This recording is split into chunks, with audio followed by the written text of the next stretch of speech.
9th and 10th graders, it just so happens that today's topic, the church, ecclesiology, comes up pretty often, especially with that 9th grade level. So it's kind of foundational to understanding other aspects of the church, like the scriptures and some other parts of our tradition, so it's a good topic. One little bit of homework help. She said, name 6 popes. If you get stuck, Paul. And if you need 12 more, Pius. And if you need 23 more, John. And then you're good to go. So, you're going to set yourself up for that one, though. So, let's see. Getting started, my talk today is about the church, what the church is, kind of as an overarching structure, right? The church is the body of Christ. The church is the body of Christ. So that's great language in itself. It's poetic, it's beautiful, but it actually means something and it actually conveys something about what the church does. So we're going to learn about that and what the church is for. But before we get into that, I have a question for you guys. And I want you guys to talk with the people around you about this question. What is the best way to get the right information about something? What's the best way? Can you Google it? Okay. My students think that. I disagree. But yeah, what's the best way to get the right information on something? Take a minute, talk with people near you. What's the best way to get the right information about anything?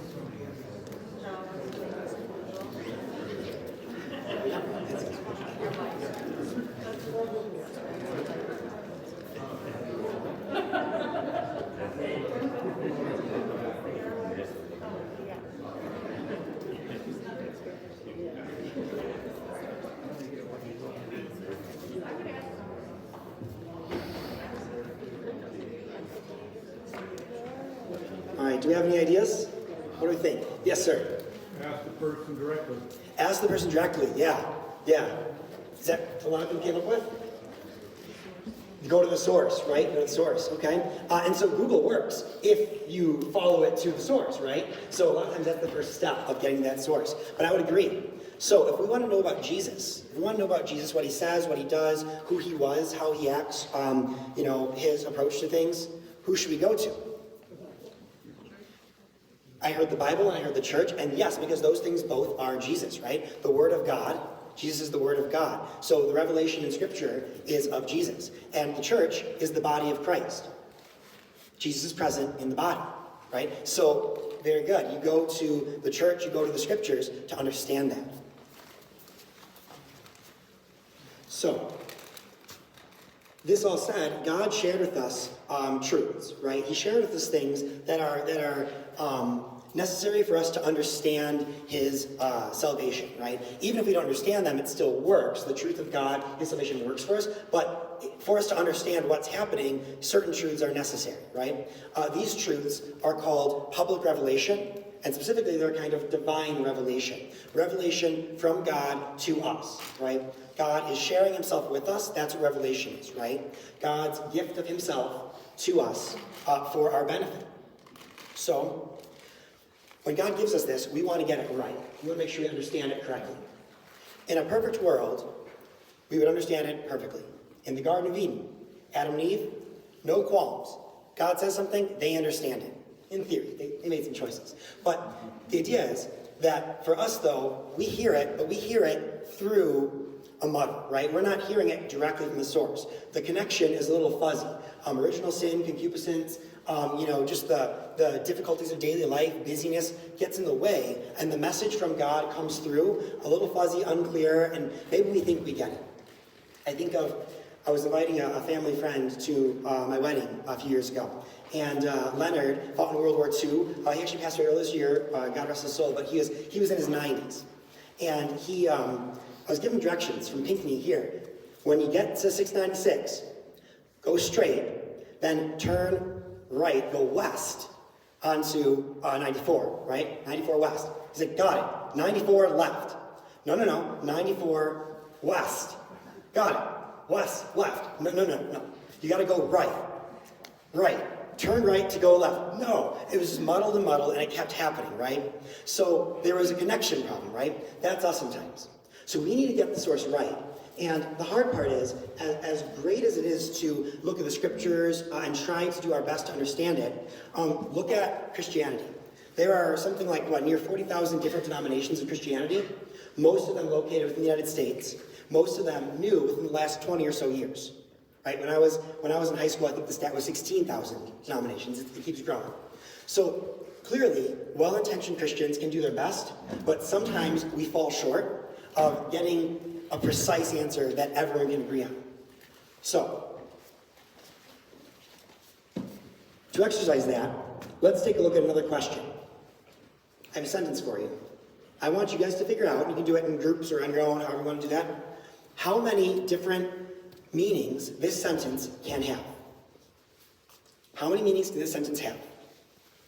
I never said you stole the car. I never said you stole the car. I made sure to pick a non-theological one to not muddy it up. I never said you stole the car. Talk to people around you. How many things can that mean?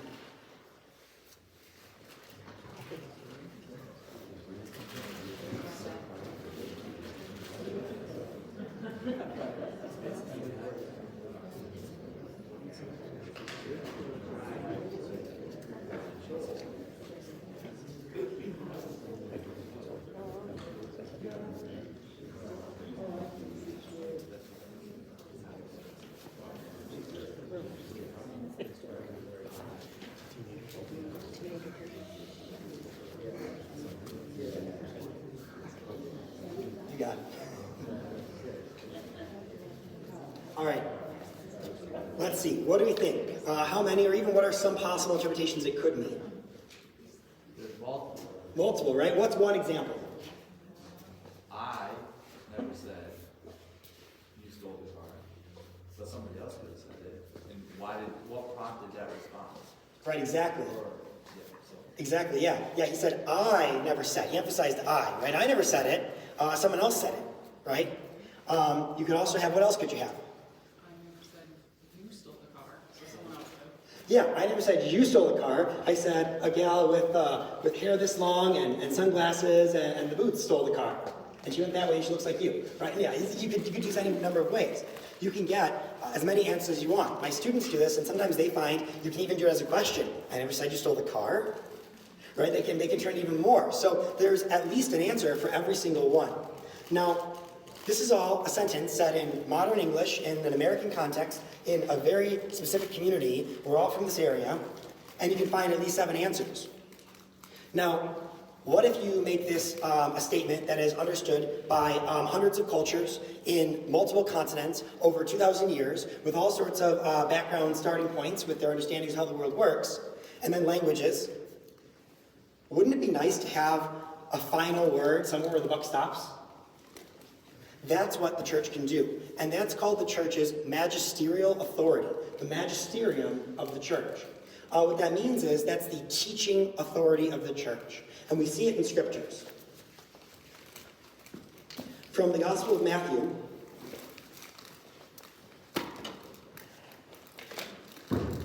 now when Jesus came into the district of Caesarea Philippi, he asked his disciples, "Who do men say that the Son of Man is?" And they said, "Some say John the Baptist, others say Elijah, and others Jeremiah or one of the prophets." He said to them, "But who do you say that I am?" Simon Peter replied, "You are the Christ, the Son of the living God." And Jesus answered him, "Blessed are you, Simon Bar-Jonah, for flesh and blood has not revealed this to you, but my Father who is in heaven. And I tell you, you are Peter, and on this rock I will build my church, and the gates of Hades shall not prevail against it. I will give you the keys to the kingdom of heaven, and whatever you bind on earth shall be bound in heaven, and whatever you loose on earth shall be loosed in heaven." What's happening there is Jesus has decided, okay, Peter's got it. Peter is listening to the Father. I can give Peter this power. I can give him this authority. I trust Peter to get it right. When things go down and people disagree, Peter will be able to find the right answer through prayer, guided by my Father, and then later on Jesus sends the Holy Spirit. That is the papal authority. That's what the Pope is. Peter was the first Pope. And Peter means rock, right? It's a rock that the church is built on. Not sand, right? Not gravel, rock. So, we still have that today. This magisterial authority goes up to the Pope, and even the bishops too have this in a degree in union with the Pope. And so when we have these conflicts of teaching, well, I think that this is interpreted this way. Well, I think it's interpreted this way. If it ever gets to a breaking point, we can see the church will say, hold on, this has become an obstacle and a stumbling block for people's faith. Here is an answer. Or at least this one's out, or this one's in, or this is your boundary from which you can learn, right? That's the magisterium. So, this magisterium, though, is not on everything. The church can't tell you what the best breakfast cereal is. I mean, Father Andrew has an opinion, I'm sure, and you're welcome to listen to it. But you are not bound by it. If Father Andrew says nobody should eat Apple Jacks, you are welcome to eat Apple Jacks. You are not in disobedience to the church, right? They should not. There we go. See? And you're welcome to listen, and he's a wise person on these matters. But it's not matters of faith and morals. So the doctrines of the church, the teachings of the church, the magisterium, are always going to be on matters of faith and morals, right? And this is a very freeing thing for us as Catholics. As opposed to some denominations of Christianity, we don't have to worry about studying the sciences. We don't have to worry about these other things in the sense that, well, we should study them. We don't have to be afraid these are going to contradict our faith. They never can. Right? History, science cannot contradict our faith because our faith is defined as an historical faith, and all of our doctrines are matters of faith and morals. These are supernatural claims, right? Morality, we can all agree that it's wrong to hurt somebody, but there's not going to be a natural, evidence-based claim. You can maybe study, find out that everyone thinks it's wrong, but why is it wrong? Well, at some point it goes back to it goes against the nature of God and goodness, right? That's a spiritual claim that we make and we believe, right? So there's something freeing about the church's teachings, almost like in a game. Who here has kids who play sports? Or they don't play sports, they like gym class and stuff too, right? Kids play games, right?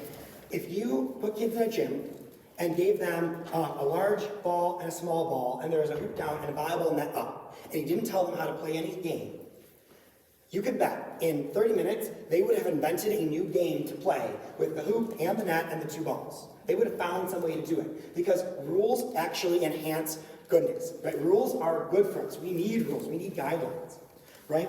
If you don't give your kids any rules, they probably run the show, right? They could be wild. Who knows? Kids crave it. I see it in students of mine. Sometimes students, when I was a young teacher, always letting them get away with this, that, the other thing. Eventually I learned, no, detention. And all of a sudden that kid, literally, I looked one time, a look of relief came across this kid's face.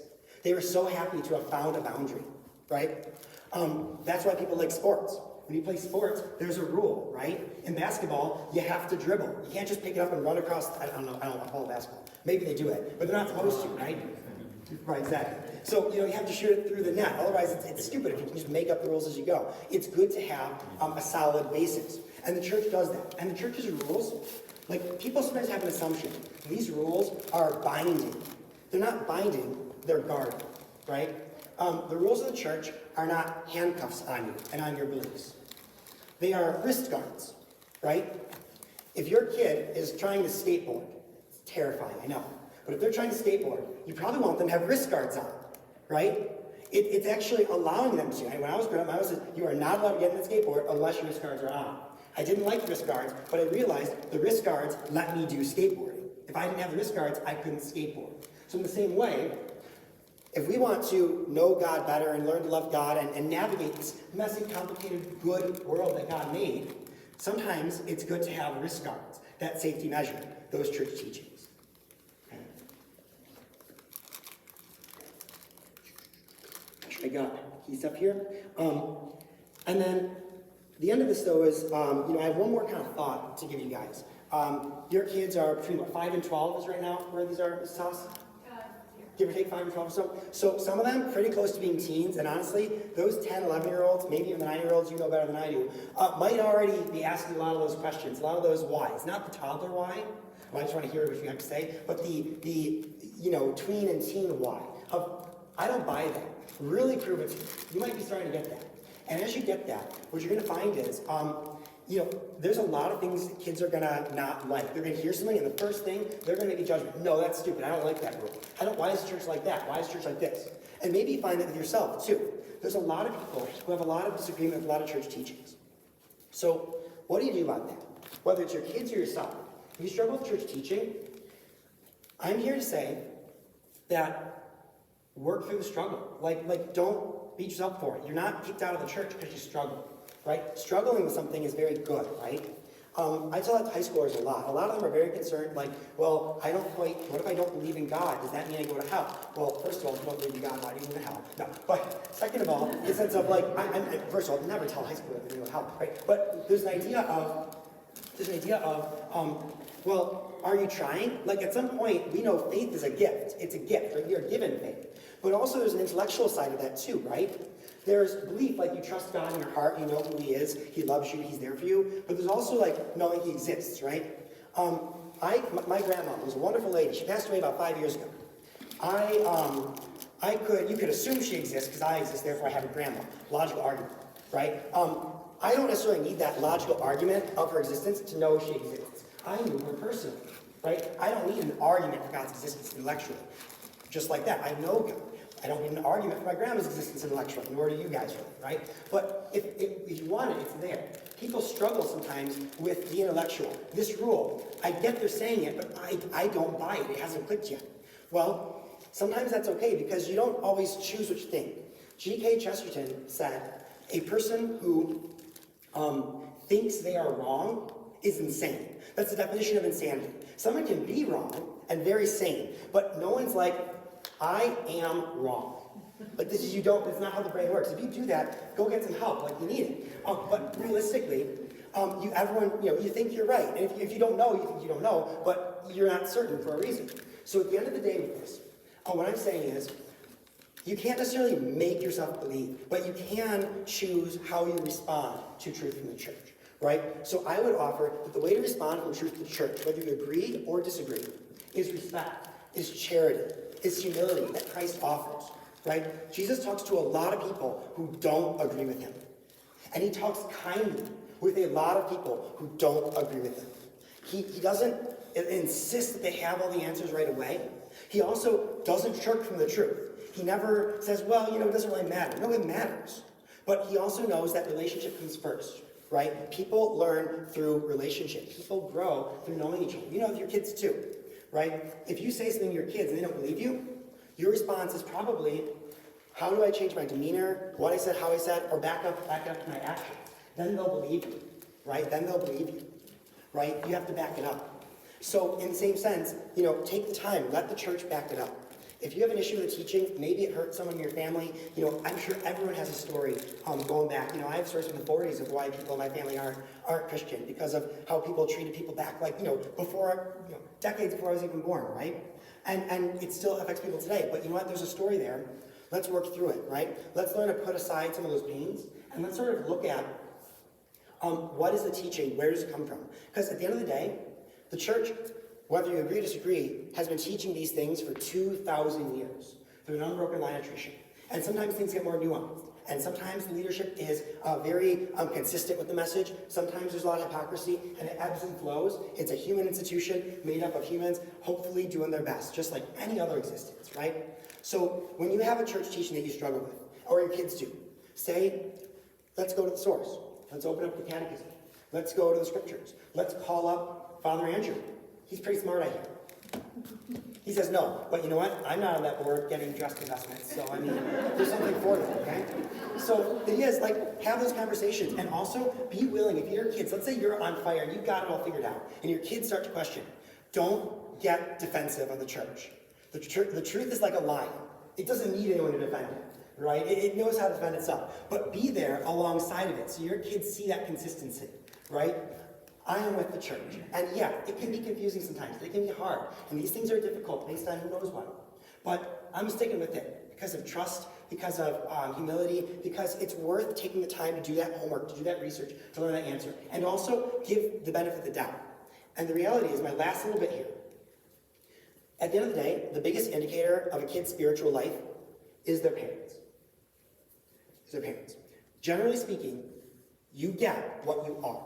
Now, this doesn't mean doctrinal, right? But in some sense, you get what you do, right? So my dad's non-religious. He was never baptized. But boy golly, did he get himself a safety patrol officer. My dad, the police officer. He got the spitting image morally. I had those civic values. He wasn't religious, but I got his civic religion. right? Because that's who he was. So your kids are going to be who you are. So if you are respectful of disagreement, and if you are, willing to trust the church when there's disagreement, your kids will be that way with authority, whether it's the church or whether it's you, right? So there's a real benefit to teaching people that humility, and also have faith and know that when you're in the struggle, you can model it for others. That's what I got. Any questions or what else you need?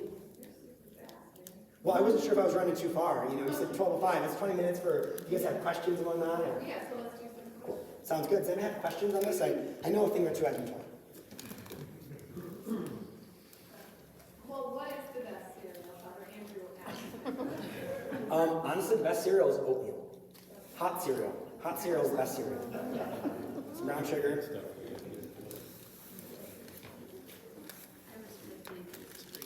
You disagree respectfully, it's okay. Okay, that's right. Jesus still loves you. He still does. Like, nothing will change the love of Jesus, no matter how much you disagree on oatmeal. That's very good.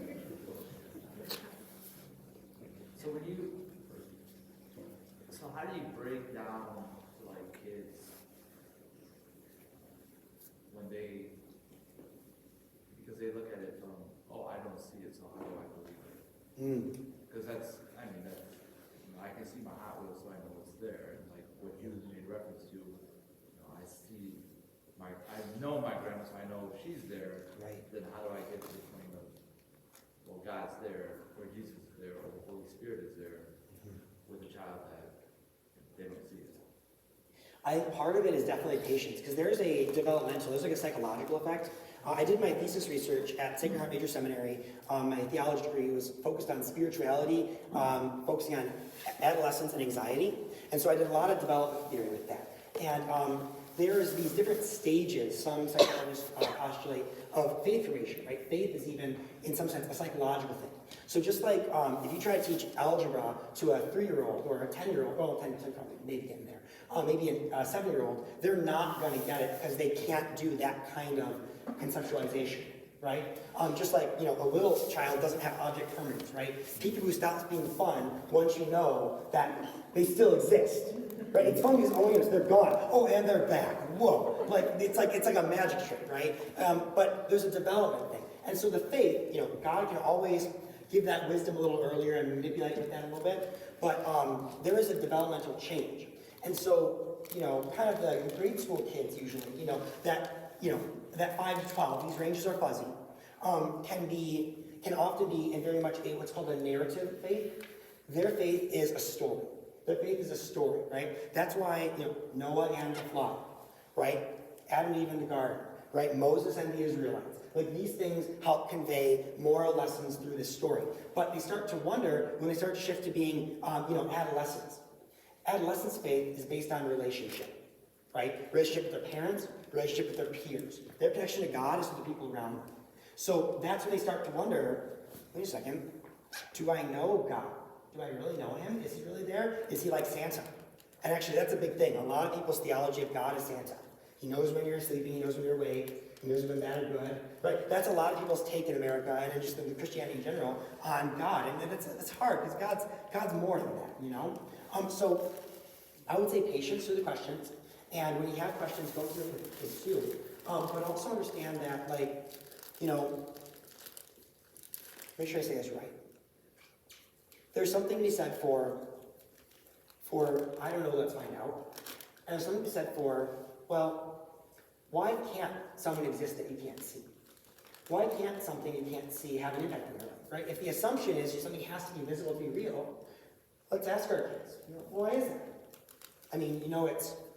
That fun exists. Can you see fun? Right? You know that love exists. Can you see love? Right? But it's real. So in some sense, isn't God the source of these things? Right? Heaven's more fun than anything you can imagine. Fun is good, therefore it comes from God. Right? That's one approach, I think. God is love. Scripture says God is love. So when you see love, that's loving insofar as it relates to God. The problem with some of this, and that's why I say patience, is that there's a certain age where they're starting to desire that, but they're also not ready to click with the happy philosophy, right? Like the morality argument I alluded to earlier a little bit, right? How we know it's wrong to kill because it's not like God. That's an argument for God's existence. Raise your hand if you believe there are some things that are wrong and some things that are good, right? I mean, like, it's wrong to like kick puppies or something, I don't know. Like, it's not okay, right? Well, if you know that it's wrong, why? You could do a whole conversation, and I listen to high schoolers, and they love and hate it. They get all mad, Mr. Folmar, no, don't kick the puppies. I'm like, what? They're not real. Like, stop it, it's mean. But the idea is, you know, I say, tell me why it's wrong. I don't think it's wrong, and you do think it's wrong. Why shouldn't I do it? Well, it's against the law. Okay, but laws change. It wasn't always against the law, right? Was it okay when the law said so, and not okay when it doesn't? I mean, no, it's not based on the law. It's got to be something higher than the law, right? Also, there's bad laws too, right? Then what about then? Well, yeah, it's bad for the animal. Okay, sure, but like, you know, some people here eat animals, I'm sure, right? Why is that really the standard, right? Or you can have any number of other arguments, right? Well, it's bad for your soul. It's bad for your psychology. Yeah, but if I want to, why should I stop, right? All these are good arguments not to do it. None of them are arguments that it's wrong. An argument that it's wrong is that there is an ultimate source of goodness, a something that is so good that everything that is good matches the goodness, and everything that is bad insofar as it is an absence of goodness. So you can make an argument, it's wrong to, you know, kick that puppy or punch a kitten, I don't know, there's all sorts of bad things you can do. It's wrong because it lacks love, it lacks goodness that you were made by, that you were called to. So that can be tough, depending on how your kid is this kind of stuff. If they're a real thinker, that might be a really good idea because, you know, they might have this ability to be like, okay, why do I think it's wrong to be mean to people? Why do I think it's wrong to, you know, if you guys were to ground me unfairly or something, you know? Like, kids very much believe in right and wrong. They absolutely do. So why do that, right? They're not going to stop believing in right and wrong, especially when they become teens. Oh boy, these teens, they know that there is right and wrong, and they will tell you all about it. But then that's where I get a lot of them back a little bit, I think, is that they have to come and learn, well, if I believe something's right and wrong, Mr. Folmar is making me back it up. I need a reason. And often when people realize that reason is God, even if they're struggling with the teachings, right? And I tell them that it's okay to struggle. Jesus loves you even if you disagree. He wants you to agree, duh, right? I mean, why would Jesus not want you to have the truth? He is the truth, right? And the truth leads you to him. But if you're seeking the truth, right? Jesus knows that. So if a kid's seeking the truth, and here's the path, and he's trying to find the path, and he's off in the bushes, digging over here, he's still looking for the truth, right? He's not the kid just walking the other way, or the adult walking the other way, right? You're looking for the path. That's significant, right? God knows our hearts. God made us. God loves us. God would do anything to get us to heaven. He didn't die on that cross to give us technicalities and exceptions, right? He didn't die on that cross to, well, you know, sorry, the right answer was transubstantiation. You thought it was consubstantiation. You really meant it, but wrong answer. No. He's going to care that you're trying to get the right answer, right? I tell my students this to my own detriment. I say, your success in my class has no impact. Academic success, I mean, if you're listening, it's probably going to help. No, your academic success in my classroom has no impact on your salvation, right? Peter's not going to be at the gate saying, okay, show me your transcript religion class. There was 5 assignments in Google Classroom. You didn't turn them in. Man, that's, put some purgatory on there at least. Like, no, he's not going to do that, right? At the end of the day, we don't get into heaven on the basis of, I had the answers right, or on the basis of, even I tried my best. We get into heaven on the basis of, Jesus Christ died for my sins and paid the cost. So I don't have to go to the underworld like everyone did before Jesus. I get to enter eternal glory that Jesus paid for. Now the difference is, do you say yes to that, right? And saying yes is by words and actions. Saying yes to Jesus does involve seeking the right answers, right? But being wrong is not going to condemn you. But not seeking, well, I'm not saying it's going to condemn you, but it's certainly going to lead you to Jesus. If you're not seeking Jesus, don't be surprised if you don't find it, you know what I mean? But if you're seeking him, you'll get there, in this life or the next. I probably answered your question, but I don't know. Maybe I didn't. Somewhere there. Brian very briefly said, you know, about science, how Yes. it doesn't conflict with science. Yes. And I think that's a question that a lot of, I know, you know, as a parent of young, teens and young adults, but that's a question that comes up. Can you kind of expand on that a little bit for parents, because that will come up? Absolutely. Because it's just a misunderstanding. Oh, totally, yeah. And part of it too is in our particular culture, we have such a strong We have such a strong, like, American Calvinist tradition, and not bashing the Calvinists at large, but we have a very specific pilgrim heritage. Like, even Catholics in America, we're all Calvinists. All of us are influenced by pilgrims and sort of civic ideas in our culture, and some of it's good, some of it's bad. But one of the bad things is it means that we can get kind of fuzzy when it comes to how to approach Scripture with authority, right? So there's this idea, I talked to my ninth graders about this, there's different ways we think, right? There's inductive logic and deductive logic, right? Inductive logic is going to be like investigation, right? So when you go to court, they have evidence, right? But if you go to math class, you're writing a proof of that, you're filling out a geometric proof, right? In philosophy, you're writing a philosophical proof, right? An argument for God's existence, you don't have, there is evidence for God, but that's a different kind of argument. There are like philosophical arguments that God exists starting from various premises of reality. Those are proofs, right? No evidence. You're not collecting data on God's existence, right? But in a science classroom, you are collecting data, right? That's going to be an evidence-based question. So proofs are mathematic, are moral, are theological, are philosophical, and evidence-based inquiries are scientific, are social scientific, historical, archaeological, right? So the teachings of the church, faith and morals is deductive, right? It requires proof, and that means it's abstract concepts. You use concepts like, things move, and then everything that moves is moved by something that moves. These are not debatable concepts. Then you might go from there and say that this creates an infinite chain philosophically, but that couldn't work unless there was something not moving that moved. That's a philosophical argument for God, right? That God is this thing that started the motion that our universe is sustained by, right? That's the argument, and it comes from looking at nature, not like evidence. I'm going to study this tree frog and prove God, but it's going to show you something different. So the idea there is that if you are learning something inductive, scientific, there's not a question of faith and morals there, right? The scriptures are about faith and morals. They might talk about other things, but they're not necessarily meant to be taken literally on those topics, right? Because these stories aren't written by modern people writing a textbook today. If we were starting fresh and God talked to modern professional, college-educated, high school-educated people and gave his revelation, we might write a textbook.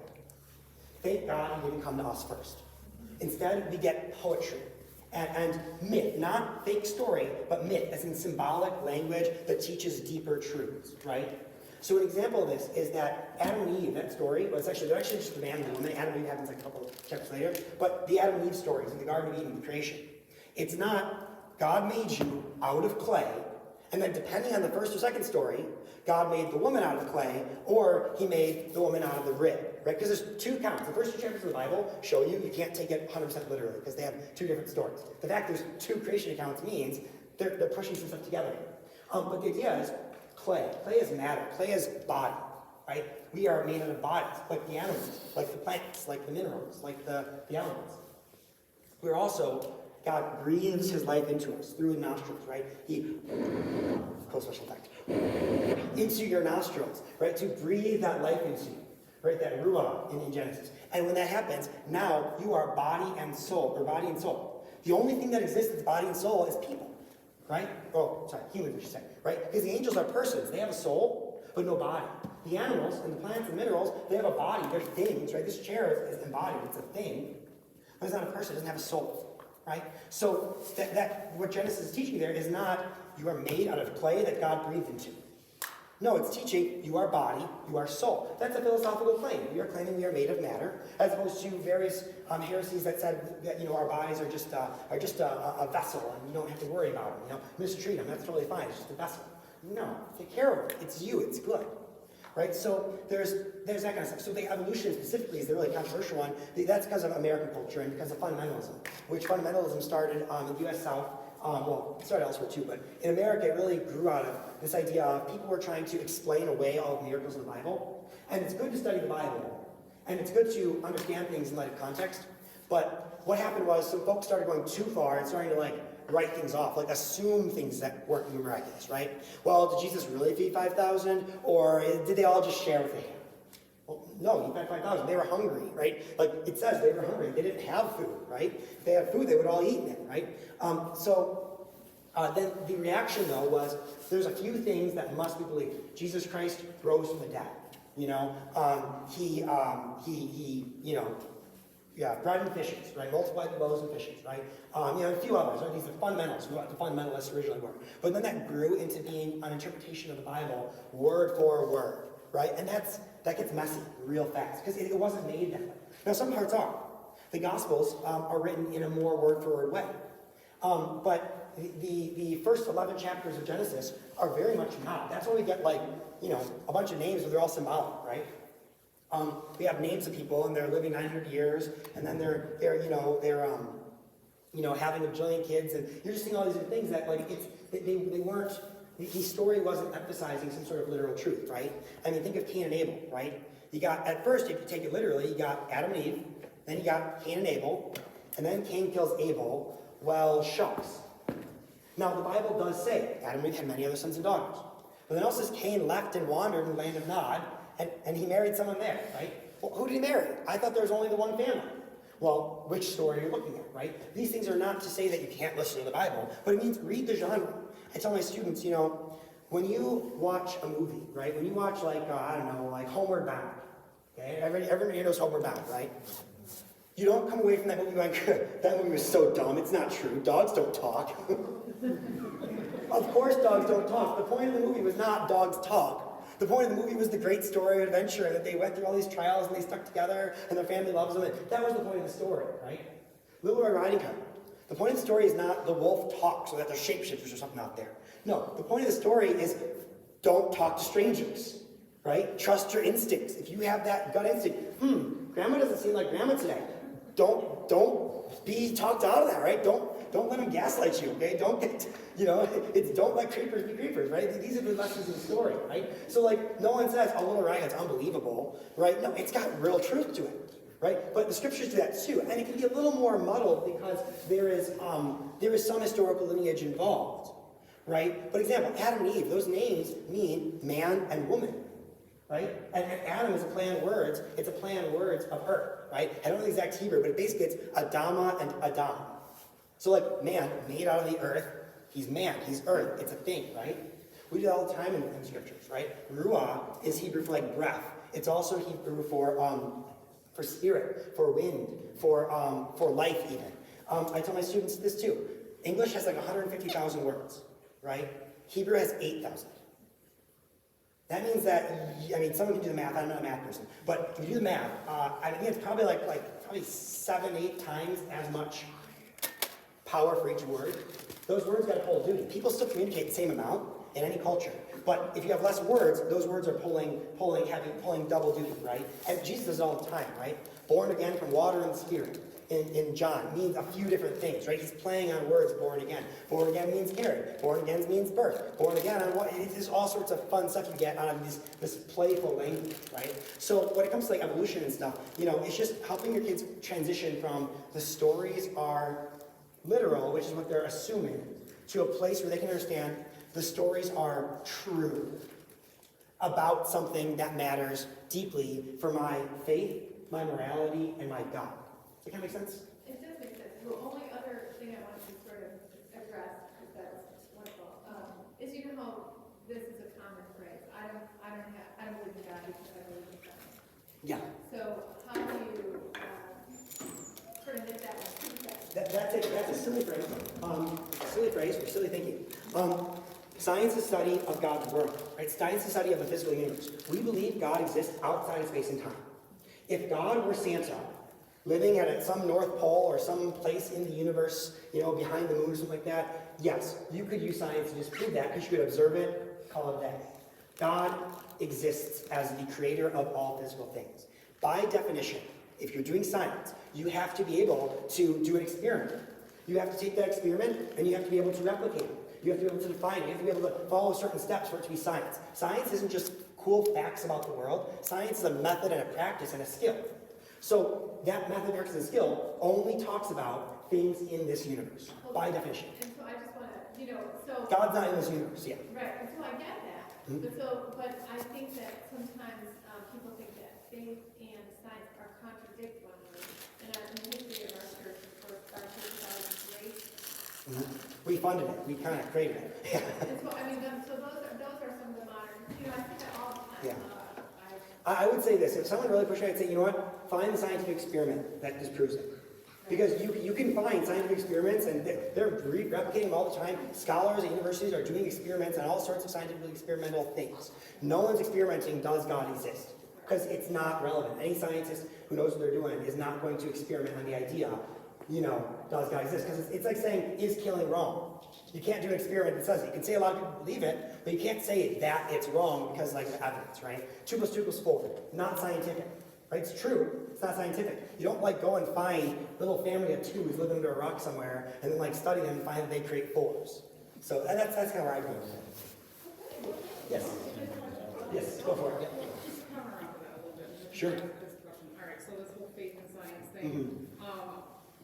How do you explain this to a kid that has autism, who can't see God, Yes. but understands the concept because I'm a teacher, I can explain that, he Yeah. understands kind of like the same thing, Yeah, not yeah. really great, but whatever, he still gets it. But he can go to a museum and see a dinosaur. Yeah. And he knows that, okay, actually they existed. How do you explain that? Well, what was true? Did God create Adam and Eve? Or did God create dinosaurs? What's going on here? Well, part of that is really defining that there are different kinds of stories. I know with my autistic students, a lot of times they want to define categories. So like, this I see, this is true, this is false, this is here, this is not. But if you can say, this is symbolic, this is poetic, this is literal, this is historical. You can kind of do that, you can kind of define categories. You can say, we look at these differently, right? This kid does not get hung up about whether or not Little Riding Hood exists.